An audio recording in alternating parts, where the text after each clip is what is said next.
And still the undisputed UFC welterweight champion of the world, Islam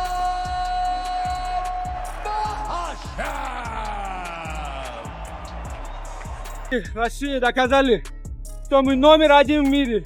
Все рекорды мы побьем.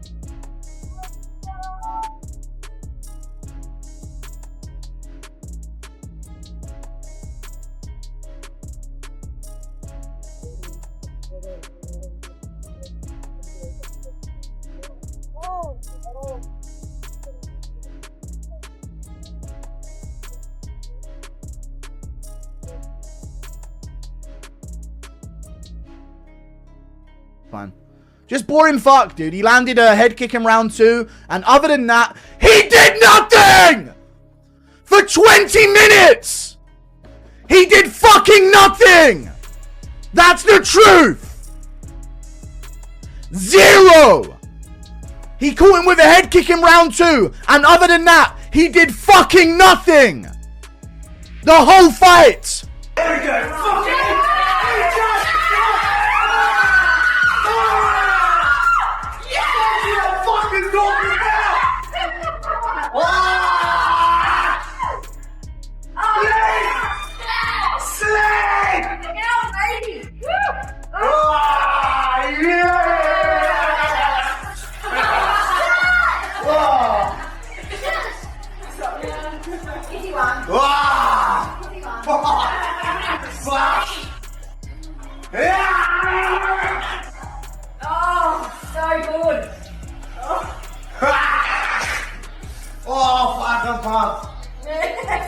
All the shit you talk, it's okay. You make sure you back it up. No, I know. I don't know. Whatever story you made up about meeting me, I've never encountered that story. You know that, right? Okay? Listen, you're a good fighter. Show up, keep winning, and you can do anything. Does that make sense? You got massive fights in this division. You got me, you got Patches, you got Islam. Show up and fight. Does that make sense? You're an animal, you're strong. Does that make sense? I don't know about any story where I've met you and I've talked shit to you. You know that? In this sport, if people talk shit, I ignore. Does that make sense? You're a good fighter, you're young, you're strong up here. Okay, that means you can do anything. Does that make sense? Spread good, do good. You knock people out, you beat people up, that's what gets respect. Does that make sense? You make sense? Congratulations, you did it. The 17th straight win. It was a tough fight to get there, but how good do you feel right now, having accomplished what no one else in the history of our sport has ever done before? I feel happy, thanks so much. Feel happy. Hard fight. It's a good fight, good opponent. And now it's no more Anderson Silva, Islam Makhachev record. I like this. What about the fight maybe surprised you the most? Was it like his resistance on the takedown? Was it his striking, if anything at all? Jan is a good opponent, you know, and very hard to fight with someone who stand and wait, you know. He just waiting, and very hard to show good performance with someone like that. He like stand, I see his leg, try to take him down. He have like some good defense, you know, but very hard to show good performance with someone like that. It seems like between every round, Ian was saying something to you, kind of trying to give you a hug, touching you on the head. Beginning of the 5th round, he high-fived you. Dana White said he hates that. He wish you guys would just... Bro, honestly, I don't understand, man. This is the fight. This is not something we have to like hug each other every round, you know. We're going to war to broke the face, to broke the eye, you know. That's why I respect all my opponents. But Jan, I don't know, he respect too much. All week the story had been asking you if he's your toughest opponent.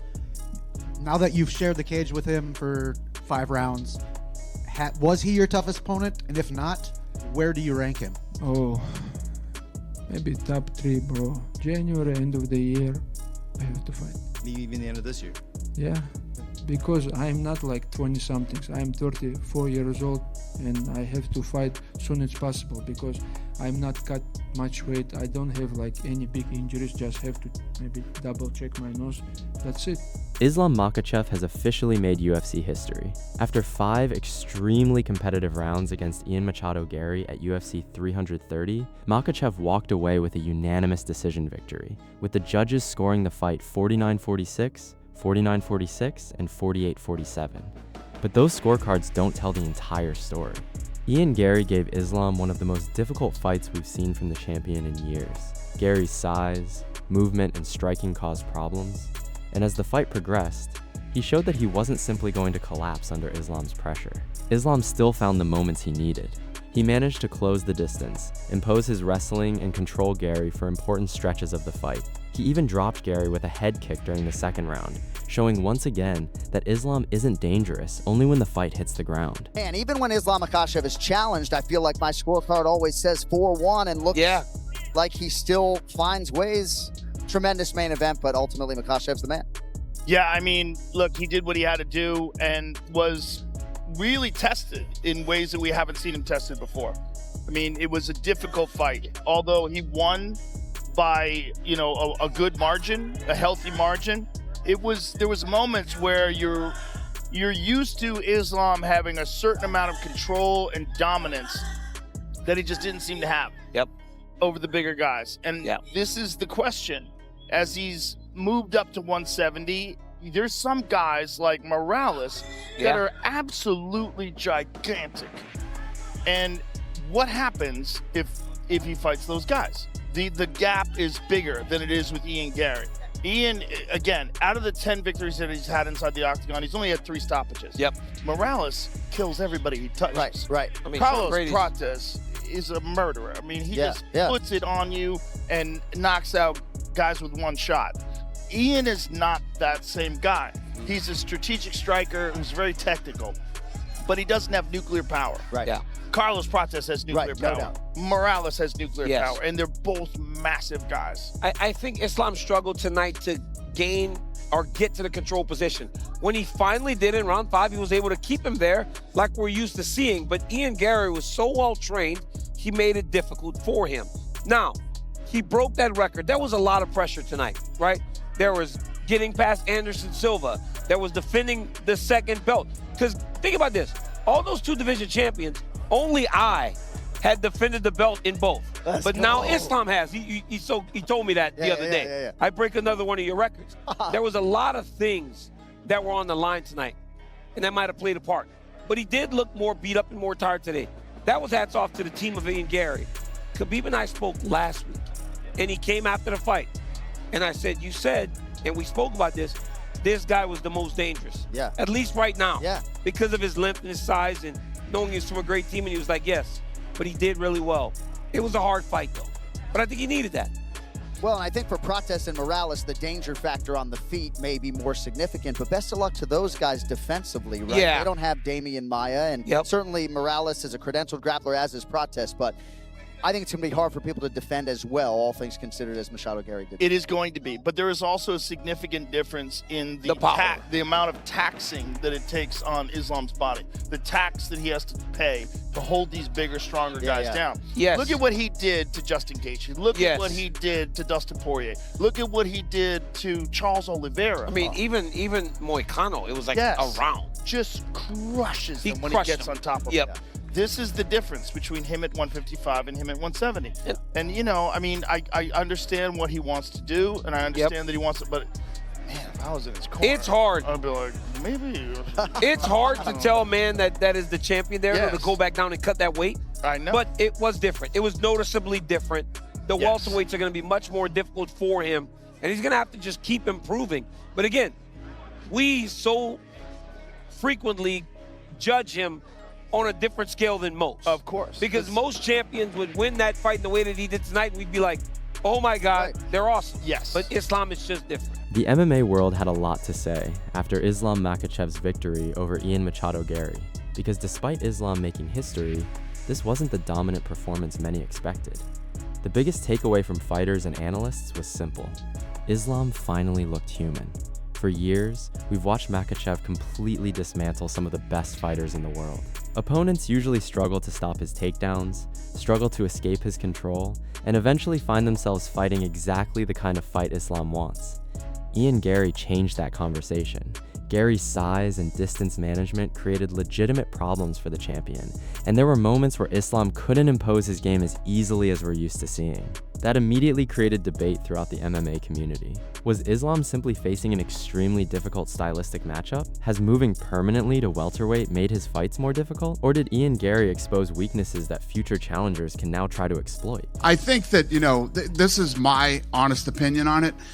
I felt like tonight was set up for the upset. I felt like the upset could happen tonight with so much on the line, all the records that Islam has, and he's going to break Anderson Silva's record. There's weight classes for a reason. Ian Garry is a big, rangy, strong guy who has great takedown defense. I mean, if you look at his takedown defense tonight against Islam, it was impressive.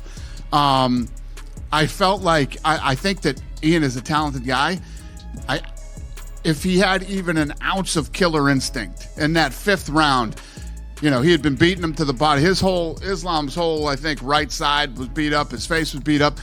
You don't come out and hug and shake hands in the fight. That shit drives me fucking crazy when there's so much at stake, and there's also, a lot of mental, gamesmanship, whatever you want to call it in this game. You come out in that 5th round with a flying knee or something crazy and you try to finish the fight. I think that this is one of those fights that Ian will go back and watch and say, fuck, wish I could do that over again. Would you agree going into the 5th round, it almost looked like Ian was actually the fresher man, like Islam had more? 100%. And, if he came out and tried to destroy and win that last round, with everything that he had, I think it's a totally different fight. And then he gives Islam that explosive, he exploded up and got his back, and once he took his back and put the hooks in, that was a wrap. He's going to ride that out till the round ends. I felt like this. But, that's how I felt. But on the Islam side, Islam went out, it's the complete opposite now, against a bigger, strong, rangy guy who has good takedown defense. Controlled him, shut him down. I don't know if he was in his head, and Ian felt like he had to come out and shake hands in the 5th round or whatever, but, Islam did exactly what he needed to do to win that fight. Dana White had some strong opinions after watching Islam Makhachev defeat Ian Machado Garry at UFC 330. Despite Islam walking away with another historic victory, Dana admitted that he genuinely believed the fight was set up for a potential upset. According to White, Gary's size, reach, and especially his takedown defense gave Islam serious problems. He was impressed by how well Garry was able to stop many of Islam's attempts, and believed Ian had opportunities to take control of the fight. Do you feel like what Islam is now doing at welterweight is more impressive than anything he's done before, because it's quite clear that maybe this isn't his completely natural division? When you go in there, if you're at the weigh-ins, or when I went in after the fight and Ian Garry came over and shook my hand, Ian Garry's handshake is like a fucking vice grip, and he is a big, powerful, rangy guy. And, for Islam to go in and do what he did to him tonight, physical and mental. Yeah. But Dana's biggest criticism was Gary's mentality. White felt Ian was simply too respectful toward Islam. He specifically wasn't happy seeing Garry hug and shake hands with the champion before the 5th round when the fight was still there to be won. Dana said Garry needed more of a killer instinct. Instead of showing respect in that final round, White believed Ian should have come out aggressively and tried something dramatic to finish the champion. And that's why Dana believes this could become one of those fights Garry watches back and wishes he could do over again. Still, White gave Garry credit for competing with a fighter many people are already putting into the GAT conversation. Islam ultimately proved why he's the champion, but in Dana White's eyes, Ian Garry may have allowed a massive opportunity to slip through his hands. Do you feel like Ian's too nice to his opponents? At the press conference, he wanted to build Islam up. He's been nice about him all week. I think that Ian's a classy guy is what I think. And, he always shows class. He did, before the fight, he goes over and shakes, all the corners' hands and all that stuff. It's great. But when that fucking bell rings, you got to switch. You got to switch all that shit off and go. And you definitely got to do it in the 5th round after the, he fought a great fight against Islam, who, everybody in this room and everybody else is saying, well, we might start talking about GOAT. You don't go shake the fucking GOAT's hand going into the 5th round. You come out to fucking annihilate him. And with Islam Makhachev once again proving why he's one of the most dominant fighters in the world, the big question now is, what's next for both men? Did Ian Garry show enough to eventually earn another shot at Islam? Or is there someone else in the welterweight division who can finally end Makhachev's incredible run? Let me know what you think in the comments below. And if you enjoyed the video, make sure to leave a like and subscribe to the Combat Files for more MMA news, fight updates, reactions, and everything happening around the UFC. Thanks for watching, and I'll see you in the next one.